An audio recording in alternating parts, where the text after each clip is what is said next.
Allah sangat murka, bukan lagi murka, istadda. Bukan murka saja, murka yang sangat. Allah SWT sangat murka, sangat marah, sangat benci kepada siapa? Man adani, orang yang mengganggu aku melalui anak keturunanku.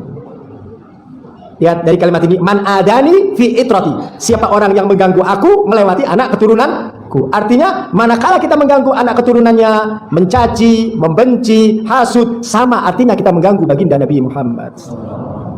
Nah, kira-kira orang yang mengganggu Nabi Muhammad ya kumaha? Pantas kalau mendapatkan satu kebencian dan kemurkaan dari Allah Subhanahu wa taala. Allah marah, Allah murka. Nabi Muhammad itu Habibullah, kekasihnya Allah Ta'ala. Nggak boleh ada orang ganggu Nabi Muhammad, nggak boleh ada orang syirik dengan Nabi Muhammad, nggak boleh ada orang benci dengan Nabi Muhammad, nggak boleh ada orang hasud dengan Nabi Muhammad. Nah begitu juga nggak boleh juga benci dan hasud kepada anak keturunannya. Karena mengganggu mereka sama dengan mengganggu Nabi, membenci mereka sama dengan membenci Nabi, nggak suka sama mereka sama dengan nggak suka Nabi. Nah kalau sudah benci sama ahlul bait, benci sama para habaib, artinya dia benci sama Nabi. Nah kalau benci sama Nabi gimana dapat syafaatnya? Di dalam hadis lain juga yang maknanya hampir sama, Allah marah manakala seseorang menumpahkan darahku dan menyakitiku melalui keturunanku. Jadi kalau di sini ada orang memerangi para habaib, itu sama dia memerangi Nabi Muhammad. Memerangi para habaib itu sama dia memerangi Nabi Muhammad.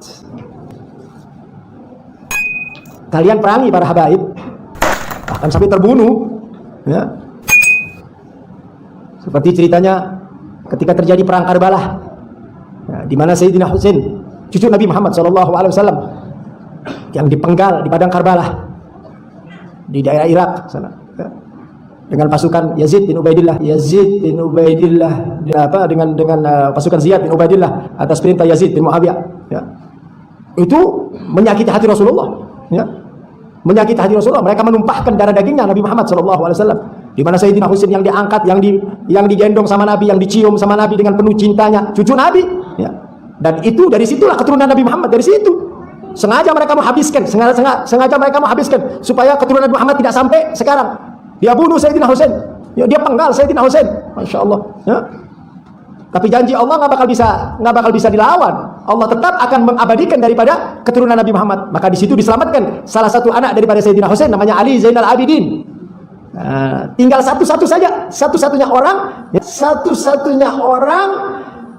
yang diselamatkan oleh Allah Subhanahu wa taala. Tujuannya apa? Untuk menyambungkan kembali daripada anak keturunan kepada Nabi Muhammad SAW. Kemudian di dalam hadis yang lain, man sabba ahli baiti fa ana bari'u minhu. Siapa orang yang coba-coba mencaci maki, mengolok-olok, menghina, memfitnah ahli bait, keturunanku, kata Nabi. Apa kata Nabi? Fa ana bari minhu. Saya enggak tanggung jawab nanti di hadapan Allah. Supaya kita hati-hati memperlakukan anak keturunan Nabi ini. Karena mereka itu dimuliakan oleh Allah. Allah yang memuliakan. Nah, kalau mau siap perang sama Allah ya mangga. Orang yang berani mencaci para habaib, yang menghina para habaib, artinya dia menghina Nabi. Nah, kalau dia siap untuk itu ya mangga. Rusak kita punya hati sampai timbul rasa kebencian kepada keturunan Nabi. Ibadah yang kita lakukan habaan manthurah. Percuma yang kita lakukan, ibadah percuma, sholat percuma, semua percuma. Ibadah percuma, sholat percuma, semua percuma. Kenapa? Karena kalian mengusik hati Nabi Muhammad. Beberapa hadis di sini juga. Inna Allah harramal jannah ala man zulim ahli baiti. Masya Allah. Lihat. Di dalam salah satu hadis lagi, apa Allah katakan? Sungguh Allah mengharamkan surga, mengharamkan seseorang masuk surga. Orang yang mendolimi ahli baiti, orang yang mendolimi para habaib, orang yang mendolimi keluarga Nabi, maka Allah katakan haram ente punya jasad masuk surganya Allah. Orang yang mendolimi Nabi gak bakal masuk surga.